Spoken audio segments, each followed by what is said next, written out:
We're about to embark on section 3.6, and we're going to talk about some theorems about perpendicular lines. The first theorem says, if two lines intersect to form a linear pair of congruent angles, like in the picture, then the lines are what? Well, if these two angles have to be congruent and they're a linear pair, what do each of them have to measure? That's right, they total up to 180 and they're congruent, so divide them by 2, that's 90. And if each of those are 90, what's true about the two lines? The two lines are perpendicular.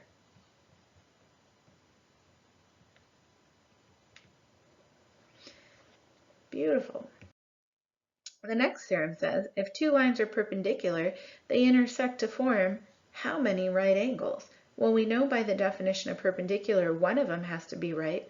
Well, if this one's right, this one's 90, this one's 90, and this one's 90. So they actually form 4 right angles. Next theorem says, if the sides of two adjacent acute angles are perpendicular, then the angles are what? So this is saying, how do angle 1 and 2 compare? Well, if this side is perpendicular to this side, that means the whole angle is 90. So what do 1 and 2 add up to? You got it, 90. So that means the angles are complementary.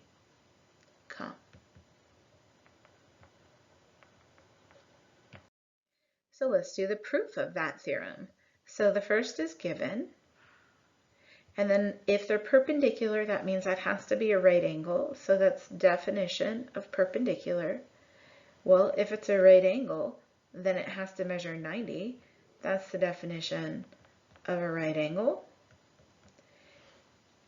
And then angle 7 plus 8 equals a measure of angle DEF. You got it.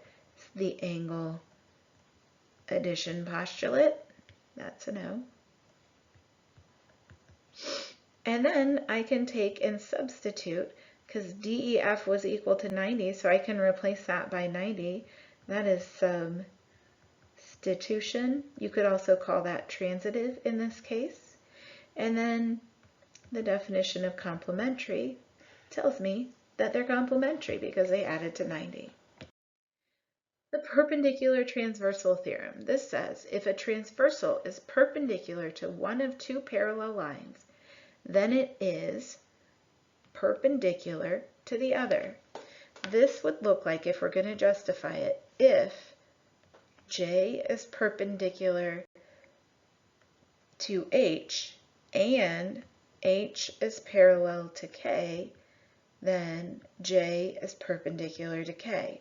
So your transversal is perpendicular to one, so perpendicular transversal theorem, you have a transversal perpendicular to one, therefore it is perpendicular to the other. Sounds very similar but different. Lines perpendicular to a transversal theorem.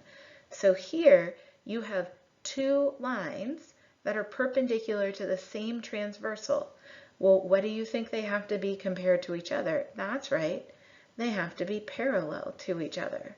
So this would look like if M is perpendicular to P and N is perpendicular to P, then M has to be parallel to N.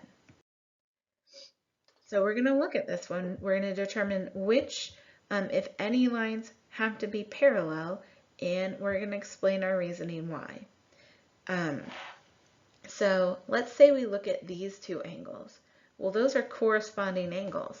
That makes S parallel to T by the corresponding angle converse.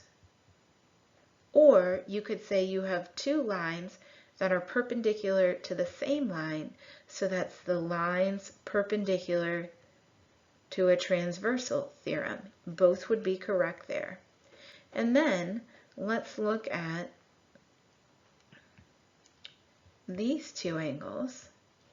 If I look at those two angles, they're consecutive interior angles, and they're supplementary. So P is parallel to Q by the consecutive interior angle converse, or P and Q are both perpendicular to the same one, therefore they're parallel to each other, and that's again the lines perpendicular to a transversal theorem. on this one. Is A parallel to B? Is A parallel to B? Well, yes, it would be because of the lines perpendicular to a transversal theorem, because A and B are both perpendicular to D, therefore they have to be perpendicular or parallel to each other. And then is B perpendicular to C? So is this going to have to be perpendicular? So from the step above, I know A and B are parallel because we just showed that they had to be parallel, and C is perpendicular to one of them, therefore C has to be perpendicular to the other. So that's yes by the perpendicular transversal theorem. The distance from a point to a line is the length of the perpendicular segment from the point to the line. The distance between, so in the picture right here, that is showing us that AB is the distance, so segment AB is the distance from point A to the line. And then if we're looking at two parallel lines, like in this picture, M and P are parallel, the distance between those is the length of any perpendicular segment between the two lines. Homework worksheet, evens only.